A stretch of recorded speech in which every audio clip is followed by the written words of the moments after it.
Buenos días a todos. Estamos acá en una entrevista de La Derecha Diario. Me acompaña Nicolás Promancio. ¿Cómo estás, Nico? Muy bien, Juan. La verdad, muy bien. Estamos con Gustavo Villatoro, ministro de Seguridad y Justicia de El Salvador. ¿Cómo está, Gustavo? ¿Qué tal, Juan? ¿Cómo estás? Hola, Nico. ¿Qué tal? ¿Cómo está, Gustavo? Un gusto. Bien, Un gusto igual. tenerte.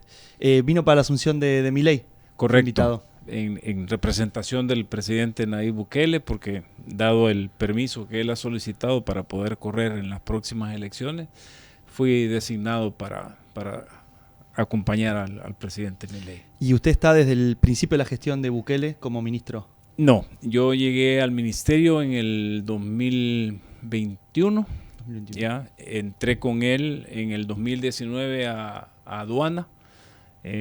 Luego de aduana pasé a la superintendencia del sistema financiero y luego al ministerio.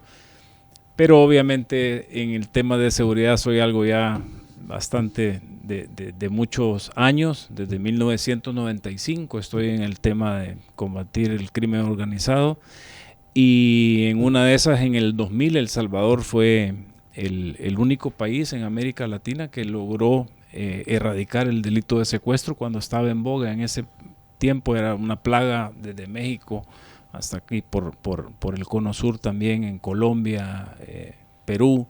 Así que digamos que no era tampoco desconocido, claro, el ambiente. Yo te quiero preguntar, te hago una pregunta, me abrís una puerta que está buena, que es que trabajás desde el 95 en temas de seguridad. Y algo que se ve desde aquí, desde más al sur, es que se vio un cambio muy abrupto desde la presidencia de Bukele justamente en temas de seguridad. ¿Qué crees que fue ese cambio? ¿Fue voluntad política? ¿Fue algo operativo? ¿Se cambiaron la forma de hacer la política de seguridad? Bueno, creo que parte mucho de hacer un análisis de la realidad. Recuérdate que El Salvador, al igual que otros países de América Latina, en la década de los 80, pues tuvimos algunas afectaciones de guerras internas por intereses de las grandes potencias en aquel momento. A nosotros nos dicen que firmáramos la paz en 1992 y que la seguridad y la tranquilidad iba a venir, y la cosa fue completamente un desastre. En la década de los 90 fue un El Salvador gobernado por bandas criminales, claro, bandas de robacarros, de robabancos, de secuestradores, pero sucede el fenómeno de que empezamos a ver esos seres que nosotros no conocíamos como sociedad en 1993, cuando empiezan las deportaciones de, claro, Estados Unidos a El Salvador, y llegan los famosos pandilleros. ¿Ya? Entonces, es decir, desde el 2017, con el presidente Nayib Bukele, se empezó a trabajar todo este tema. De hecho, en la oferta de campaña de él, el Plan Cuscatlán, ya se daban unos esbozos de lo que se iba a hacer. Prueba de ello es que a 20 días de mandato de él lanza el 20 de junio, él asume el 1 de junio del 2019, y el 20 de junio lanza el Plan Control Territorial, que llevaba toda esa, digamos, ese trabajo por hacer, porque una cosa es ver desde un satélite o ver desde lejos, pero otra cosa es estar ya palpando la realidad. Claro. ¿Ya? Y sí, eso es lo que se empieza a hacer con la fase 1, con la fase 2, con la fase 3 del Plan Control Territorial. Y en el 2021 ocurre el cambio en el ministerio, pero también se dan los cambios a nivel de Corte Suprema y a nivel de Fiscal General, claro, que nos permite a ese equipo que estábamos trabajando en el conocimiento del enemigo, porque una cosa es verlo de lejos, verlo, digamos, en 39 municipios nada más, claro, hicimos la prueba con el Plan Control Territorial, y luego ya cuando se da el cambio de la Fiscalía, empezamos ya a revisar también los procesos, a escuchar todas las intervenciones telefónicas, etcétera, etcétera, para poder tener el protocolo de guerra listo para cuando el presidente dijera es momento de activarlo. Claro. Y le hago una pregunta, quizá para la audiencia argentina que nos está escuchando. ¿Cómo le explicaría a alguien que no es de El Salvador la situación en la que se encontraron cuando asumieron el gobierno? Porque es un nivel de inseguridad que creo que en otros países no lo llegamos a entender lo duro que fue la situación con la que asumieron. Sí, imagínate recibir lo que ellos llamaban Estado de Derecho, ¿verdad? Claro. Porque no era un Estado fallido que convivía con un Estado criminal perfecto, Claro. ¿ya? Donde ellos tenían el monopolio del crimen, ellos eran los únicos que podían matar, vender droga, extorsionar, rentear, violar, robar, etcétera, etcétera. Pero El Salvador no es que era uno de los países más violentos. El Salvador en el 2015 fue el país más violento del mundo, con un récord de más de 105 homicidios por cada 100,000 habitantes. Y a eso le sumas que la impunidad del delito de homicidio en El Salvador era del 97%. Significa que ese Estado de Derecho que ellos llamaban, de 100 homicidios, solo tenía capacidad para hacer justicia en 3 casos. Claro. Era un Estado fallido. desastre. Era una convivencia perfecta entre un Estado fallido que le llamaban democrático, que le llamaban de derecho, pero que el territorio y la mayoría de población la dominaba el crimen organizado. Claro. Estos números que vos decís cambiaron abruptamente desde el momento en el que asumieron, de tener esa tasa de homicidios, esa tasa de puerta giratoria, como acá se le dice mucho en Argentina, de esto de que no van presos las personas, a pesar de haber cometido un crimen y haber sido detenidos, que no van presos. Todo esto que vos decís cambió abruptamente y los números de hoy son muy distintos. Y mencionabas el plan de control territorial. Este está compuesto por distintas fases, si no me equivoco. Sí. ¿Hoy en qué fase están de este plan de control territorial? El 15 de septiembre de este año el presidente Nayib Bukele lanzó la fase 6, que ya es una fase que se llama integración, donde pretendemos generarle habilidades blandas a los jóvenes. Recuérdate que la juventud era la más acechada por la violencia. Más de el 45% de homicidios en los últimos 20 años recaían en los grupos etarios de los jóvenes. Claro. ¿Ya? O sea que esta guerra igual la hicimos para detener ese baño de sangre, pero ¿cómo paramos? Porque no solo es el hecho de capturar, sino también generarle ya no queremos más generaciones de salvadoreños que tengan ese anhelo de querer pertenecer, porque era triste ver cómo en nuestras comunidades los niños, las niñas y los jóvenes no aspiraban a ser tiktokers, youtubers, futbolistas. Querían ser pandilleros. Claro, eso es. Destruye las sociedades. Muchas imágenes fuertes del tratamiento de los reos que nosotros tenemos, de los pandilleros en nuestros penales, digamos que le afecta a mucha gente ver esas imágenes, pero yo se lo comentaba al embajador de Unión Europea que tenemos en El Salvador. Mire, embajador, es que esas imágenes no son para usted, ni para gente como yo. Esas imágenes son precisamente para que los jóvenes vean y los niños y niñas que ya no es negocio ser pandillero, porque nos interesa mantener ese puente de abastecimiento de recursos humanos destruido. Para eso eran ese tipo de imagen. Entonces, digamos que esta fase 6 lleva ese compromiso de enseñarles estas habilidades, prepararlos para el mercado laboral. Hay otro, El Salvador, ya algo se había hecho en la fase 2, y empezamos a desarrollar para los cubos, que son como estos centros urbanos, para enseñarle también a los niños y a las niñas de comunidades bien afectadas por la violencia pandilleril, otra forma, que hay otra forma. Es muy enriquecedor esto de que el plan va más allá de algo que se queda en la seguridad. O sea, se está buscando ir a la raíz del problema, que es algo que la verdad que se hacen muchas planificaciones de seguridad que uno ve en el resto de la región, se quedan cortas en este sentido, como que no van a ese punto, a la educación, al mostrar una imagen y a sacar el problema de raíz. También, Juan, no sé si querés seguir con el tema del control territorial, si no... Sí, acá en Argentina hay un tema que creo que lo que más famoso se hizo del plan de... Porque seguimos mucho la situación de Bukele porque hay zonas en Argentina que lamentablemente se están pareciendo cada vez más a lo que era El Salvador antes de que asuma Bukele. Y lo que más impactó acá en Argentina fue el tema de las cárceles que construyeron. Impactó para bien, ¿eh? Obviamente siempre hay detractores, pero mucha gente dijo, ¿por qué acá no estamos haciendo eso? Las cárceles de máxima seguridad... el tratamiento que se le da a los pandilleros, que no es que van a un hotel, sino que están yendo a una cárcel.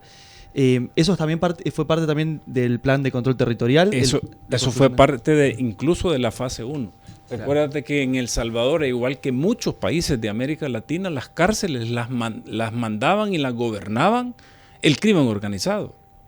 ¿Ya? Sí. Entonces llegar con esa mano firme y valiente del presidente a tomar... Es más, tú sabes que en los gobiernos anteriores incluso ellos le decían a esos gobiernos qué cárceles eran de la MS y qué cárceles tenían que ser de la 18. ¿Ya? Ellos seguían mandando. Claro.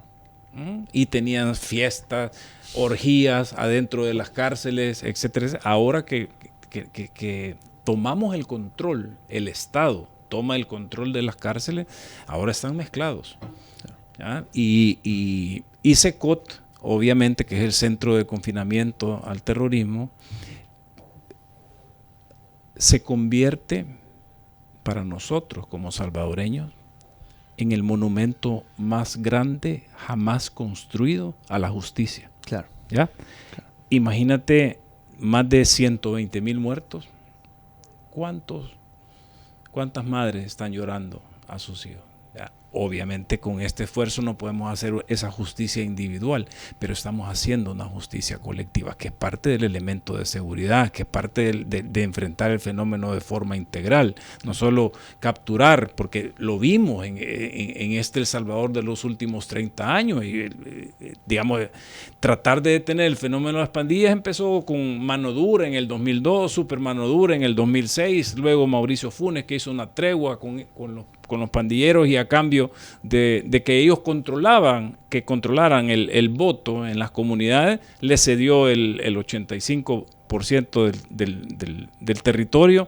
Luego el siguiente presidente, Sánchez Serén, empezó una política de fuego contra fuego, es decir, si los pandilleros mataban 4, las fuerzas de seguridad de ese gobierno mataban otros 4, es decir, políticas torpes, pero tenemos que entender que el contexto en el que estamos como Latinoamérica, ¿ya? Y Argentina no es la excepción. Claro. ¿Ya? El Salvador tampoco fue el lugar donde dijeron aquí vamos a poner todas estas leyes perversas para incrementarle el costo al Estado para hacer justicia. Mira, si vos como Estado no logras hacer justicia, llámale como querrás a lo que tenés, pero eso no es un Estado. Claro. Es de las funciones más básicas elementales que tiene el Estado. La seguridad, porque mediante un plan efectivo de seguridad pública se llega a algo que es en el ADN de todo ser humano. La justicia. ¿Qué pasa cuando te hacen algo? Ya no se puede rehacer, la vida ya no se puede rehacer. ¿Pero qué nos queda como humanos? Solo pedir justicia. Claro. Y es lo que muchos nos han negado a muchos pueblos en América Latina.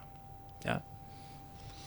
La verdad que el caso de El Salvador deja un precedente ejemplificador para los gobiernos de la región. Y eso se ve mucho en cómo ha penetrado en toda la sociedad, en todas las sociedades de los distintos países de Latinoamérica. Este precedente ejemplificador que deja El Salvador me lleva a una pregunta casi natural, que es ¿de dónde se inspiró el gobierno de Bukele o la planificación de Bukele para atacar este problema que estaba tan arraigado en la sociedad salvadoreña? Pues la inspiración es precisamente ese profundo amor que tiene el presidente por los salvadoreños y por el país. Ya, esto definitivamente, pero ese mismo amor por la patria y por los salvadoreños es el que nos lleva a enarbolar con mucho orgullo nuestra soberanía y nuestra independencia. Pasamos 30 años escuchando recetas de cómo solucionar el problema de seguridad y no eran recetas buenas. Nos decían que eran para una cosa y en realidad era para incrementar el fenómeno. porque la sangre no la ponían ellos, los muertos no la ponían ellos. Entonces, esa valentía y esa firmeza del presidente Nayib Bukele de subirle el vidrio a todos esos organismos internacionales y a esos disque países amigos que te llegan, mira, querés esta donación, pero tenés que hacer estos cambios en la ley, tenés que pasar la ley del menor infractor, claro, prepararle el recurso humano al crimen organizado porque necesitaban que los niños o los jóvenes no fueran impunes. Claro. Entonces, menor infractor, pero eso fue en toda América Latina, no solo fue en El Salvador, ¿ya? Entonces, digamos que de ahí es donde nace eso, pero es mucha soberanía. Y para nuestro país, ser soberano con ese gigante del norte que estaba acostumbrado ellos decían que éramos su patio trasero o su patio delantero, ¿ya? Y hacer un plan comandado, ejecutado por salvadoreños. Aquí no hay ninguno de los que en los 30 años estuvieron ahí. Somos salvadoreños todos. Entonces creo yo que de ahí es donde nace, y digamos, basándote en eso, creo yo que claro que teníamos derecho a equivocarnos, por supuesto. Nunca dijimos este es el plan perfecto y aquí a prueba de balas y esto sí o sí tiene que funcionar, pero corrimos el riesgo. Obviamente Dios nos acompañó en todo este trayecto, pero imagínate el cambio, haberle devuelto la esperanza a más del 95% de salvadoreños. Creo yo que todo esto ha valido la pena, y por supuesto en este tipo de ministerios y en labores de seguridad, estos no son ministerios de celebración, no te puedes quedar celebrando, tenés que prepararte para visualizar las amenazas que vienen a futuro, y en eso es lo que estamos trabajando. En Argentina la campaña de Milei se centró en 2 puntos, creo yo, que fueron economía y inseguridad. Fueron los 2 puntos que en mi opinión lo hicieron presidente.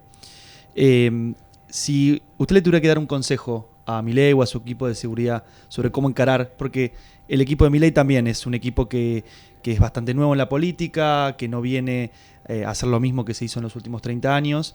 ¿Qué recomendación o qué consejo le daría con la experiencia que tiene después de 2 años? Bueno, mira, lo primero que se tiene que hacer es hacer una revisión exhaustiva de las leyes, porque estoy seguro que están contaminadas. Pero lejos de esa contaminación de todos los países de América Latina, también tenés que plantearte enfrentar el fenómeno por el grupo en conflicto con la sociedad, porque nos han venido enseñando que tenemos que hacer unidades especiales por tipo de delito. ¿Ya? Espérate, pero si lo que enfrentás es multicrimen, claro, no ganás nada. Ya vean, El Salvador pasó 20 años queriendo acabar con las pandillas, capturándole un día 2 por extorsión, el otro día 1 por homicidio, el otro día por robo de vehículo. A ese tipo de organizaciones, cuando tú le sacas 2, al día siguiente ellos te ponen 4. ¿Ya? Tenés que enfrentar el fenómeno como un colectivo criminal, ¿ya?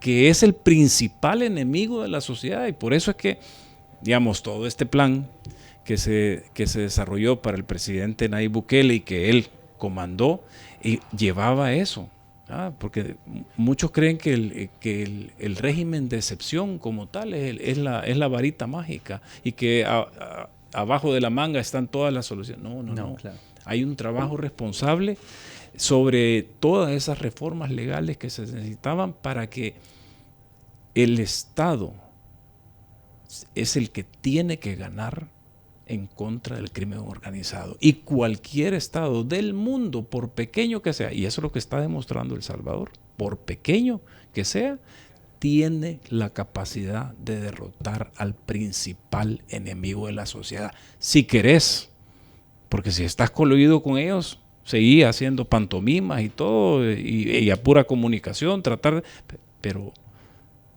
la gente no lo siente. Y nosotros pasamos 30 años de una publicidad bestial de que las cosas estaban bien en materia de seguridad, y era mentira. Ahora es al revés. Es la gente la que habla. Hay transparencia ahora en ese sentido. Es que no somos nosotros los que hablamos, claro, Juan. Te lo dice cualquier salvadoreño, dentro o fuera de la patria. ¿ya? Porque imagínate cuál era el problema, y ahí es donde se equivocan todos estos organismos internacionales enamorados de criminales. ¿Por qué quisieron satanizar nuestro régimen de excepción? ¿Ya? Pero es que nunca entendieron estos animales que más de 6 millones de salvadoreños tenían 20 años de estar sometidos a un régimen terrorista que mataba si no se hacía lo que la organización decía, ¿ya? Y tú lo sustituyes por un régimen de excepción donde tenés tus fuerzas del orden que andamos limpiando las comunidades. ¿Quién va a estar en contra de eso? Claro. ¿Ya? Entonces ahí es donde otra vez es la valentía, ¿ya? De tomar las decisiones firmes y enfrentar el fenómeno, porque igual El Salvador es la muestra de que necesitas tranquilidad, necesitas justicia, necesitas seguridad, porque es un eje tan transversal que dinamiza todo, pero sobre todo puedes notar el rostro de la esperanza. Un poco lo que está pasando acá. Yo lo veo en la calle. ¿No? Aquí hay mucha esperanza. Sí. Hay una esperanza. Sí. ¿Ya? Pero esa esperanza tiene que venir acompañada de acciones de lo que tú estás esperando, que era lo que pasó con el presidente Nayib Bukele. ¿Ya? La gente esperaba que se hicieran las cosas diferentes. Y mira si no la estamos transformando. Que nosotros no estamos administrando la cosa pública. La que recibimos. Eso que llamaban Estado de Derecho. ¿Ya? Más bien, estamos rescatando el Estado de Derecho. Porque es ese Estado de Derecho firme y valiente que tiene capacidad de brindar justicia, a seguridad a sus ciudadanos. Eso es un Estado de Derecho. ¿Y qué es la democracia? No es la que nos han vendido por años, que somos democráticos porque vamos los domingos a elecciones. Espérame, la democracia es hacer lo que quiere, lo que demanda el pueblo. Y si a nosotros nos demandaban seguridad y lo hicimos, no.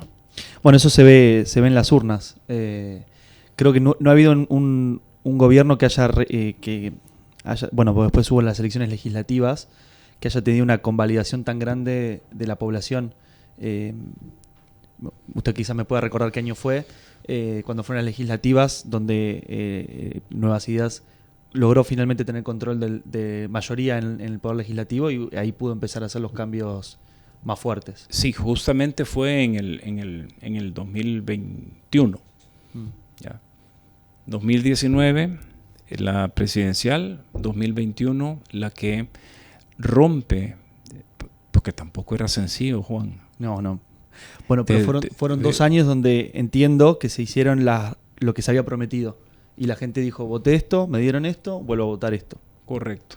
Y logramos romper esa aritmética o esa fórmula matemática finamente preparada por grandes pensadores, porque estaba diseñado ese sistema para que si tú tenías mayoría, o sea, mayoría de intención, mayoría de voto, nunca tuvieras eso en la asamblea. Claro, siempre quedaba un partido en medio, que era la vedette, la que se vendía, porque ella tenía los 12 o los 10 diputados que se necesitaban para reformar leyes. Hasta eso se logró romper. Estabas hablando hasta recién y quiero tocar un tema que está bueno, que es el crimen organizado como un fenómeno colectivo. En Centroamérica, los estudios internacionales, lo que uno puede investigar desde más el lado académico quizás, es que existe también un fenómeno que es el crimen organizado transnacional. Entonces, que eso tiene presencia territorial en más de un estado. ¿Cómo se trabaja con ese tipo de organizaciones? ¿Existen mecanismos de cooperación con los otros países de la región? Y yo imagino que se debe buscar también desde la efectividad que logró El Salvador, motivar a los otros países vecinos a que logren implementar, porque es beneficioso para todos. Claro, bueno, de hecho el fenómeno pandilleril es un fenómeno transnacional, ¿ya? Tiene presencia, obviamente nació en las calles de Los Ángeles. Nosotros la conocimos por esas deportaciones, pero tiene presencia en México, tiene presencia en Guatemala, en Honduras y en El Salvador. Y desde El Salvador se comandaba toda la parte de Virginia, Nueva York, toda esa parte de Estados Unidos y algunas células que habían en dos países de Europa, donde casualmente habían salvadoreños. Es decir, ya luchamos contra ese fenómeno y sí, el tema de la colaboración, hemos logrado con Guatemala tener muy buena colaboración, con México también, incluso estamos haciendo ya algunos operativos conjuntos ya con personal nuestro en suelo mexicano y viceversa, precisamente pero solo te cuento una anécdota. Digamos que en los primeros 9 meses de régimen había un montón de delitos que no se miraban, ¿ya? Porque obviamente, imagínate tener 25 o 20 muertos al día. No lo querés mostrar eso. Hay cosas que no se ven, ¿ya? Pero de repente empezamos a detectar que en esas comunidades donde estaban los pandilleros, habían ciudadanos colombianos, ¿ya? Y esto es donde empezamos a entender que ese fenómeno gota a gota que nace de los carteles de la droga colombiano, según ellos le estábamos limpiando el país para que ellos llegaran, ¿ya? Y empezamos a realizar el trabajo, lanzamos una conferencia de prensa y les decimos, tienen 72 horas para abandonar el territorio salvadoreño. Y ahí está la importancia de la firmeza y la contundencia con la que se lucha contra un fenómeno, contra las pandillas, porque cualquier otro que venga sabe que en El Salvador no toleramos al crimen organizado. Claro, no es que bajar a uno implica que haya un vacío para que lo ocupe otro. Es que eso es lo que ellos pensaban. Claro. Y según ellos no nos íbamos a dar cuenta, ¿verdad? Pero es importante, y por eso te digo, esto no se descansa, esto es como la mente de un creativo, ¿ya? Tenés que estar permanentemente. Claro. Como última pregunta, muchas gracias por estar aquí. Otra de las figuras importantes de la región que ha venido a la asunción de Milei es Jair Bolsonaro, expresidente de Brasil, quien también asumió un país en una delicada situación de inseguridad. Y él tuvo una serie de reformas de seguridad que llevaron el delito a bajar mucho. Y él lo que siempre dice es que la más importante de todas las medidas de seguridad que tomó fue ponerle un arma a cada ciudadano de bien. Eso entiendo que es otro tipo de delito el que tiene El Salvador, con pandillas que ya están armadas. ¿Es algo eso que ustedes han pensado en incorporar en algún momento en El Salvador, el tema de la libre portación de armas, o es algo que por el tipo de delito que está viviendo El Salvador Mira, es más yo difícil? creo que recuerda que nosotros, por la misma historia, imagínate de venir de una guerra civil interna, la verdad que quedamos con una cantidad de armas en el territorio salvadoreño que ya, si eras banda, pues ya sabías dónde conseguir, si eras pandillero también, obviamente se reconoce y la aportación legal de arma, pero también la aportación ilegal de arma tiene penas de prisión bastante altas. ¿Ya? Creo yo que somos las instituciones del sistema de justicia las que debemos de funcionar para precisamente, porque si tú dices, mira, yo voy a armar a toda la población, entonces hay un reconocimiento tácito que algo del sistema de administración de justicia no funciona, ¿ya? Porque hay una frustración colectiva, ¿ya? Y tienes que evitar, porque la mejor venganza contra un criminal no es matarlo. Si sos funcionario, obviamente, porque como humanos tenemos nuestras propias creencias, claro. Sí. Pero como funcionario, la mejor venganza es someterlo al sistema de justicia. Claro. Y que se muera, sí, pero en la cárcel. ¿Ya? Y eso nos ha funcionado muy bien a nosotros y en ese camino seguimos trabajando. Perfecto. Muchísimas gracias por esta entrevista.